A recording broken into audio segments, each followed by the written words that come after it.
Il-Professur Edward Mallija, wieħed mill-ambjentalisti ewlenin f'pajjiżna u lecturer fl-Università ta' Malta, jisħaq ma' One News li qatt ma tista' taqbel mal-mod ta' kif il-perit Joe Falzon ġie informati li se jitneħħa mill-kariga ta' awditur tal-MEPA.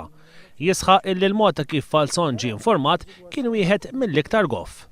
Given it-tip ta' persuna li hu u t-tip tal-uffiċċju li kellu, li tibgħat għalih u tajlu ħares, għalulek bil-bicċa xogħol, ma nafux minn huma, post għalulu, u tajlu, mela ħanajdlek jien biex ngħidu hekk, ġie moħra barra.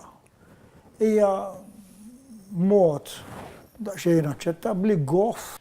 Il-Prof Mallija qal illi x-xogħol ta' Joe Falzon kien apprezzat minn kulħadd. Madankollu x-xogħol tiegħu la kien apprezzat minn min kien jimpjegah la mill-Prim Ministru u lanqas mill-Ministru tal-Ambjent. Goff fil-mod personali għal persuna li hu huwa xogħol li għamel li huwa apprezzat minn kulħadd barra minn min kien jimpjegah il-MEPA għax ħafna drabi ġie attakkat serjament anki wkoll bil-Prim Ministru li xi mill-inqas darba attakka serjament u anki wkoll wieħed jiddispjaċih jgħid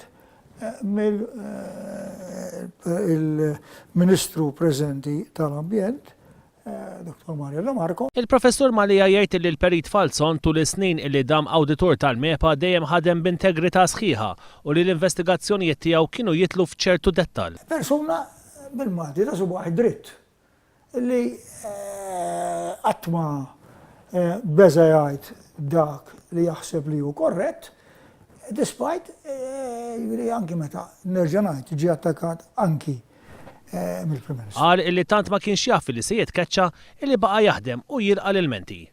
Huwa wera wkoll it-tħassib tiegħu kif deċiżjoni bħal din ittieħdet fi żmien delikat minħabba li ninsabu fuq l-għadba ta' elezzjoni ġenerali. Billi meta jersqu elezzjonijiet isiru ċerti affarijiet kemm f'post, kemm f'ieħor, kemm f'permessi, kemm rati ta' permessi, eccetera.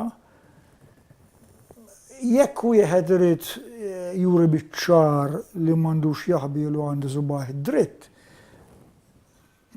jiena personalment ma kontx naqla il-persuna ta' il-perit Falzon minn dak il-post. Ġifieri kont nista' ngħidlu ħares minn issa ġilek sal-elezzjoni. All right? Għadek hemm.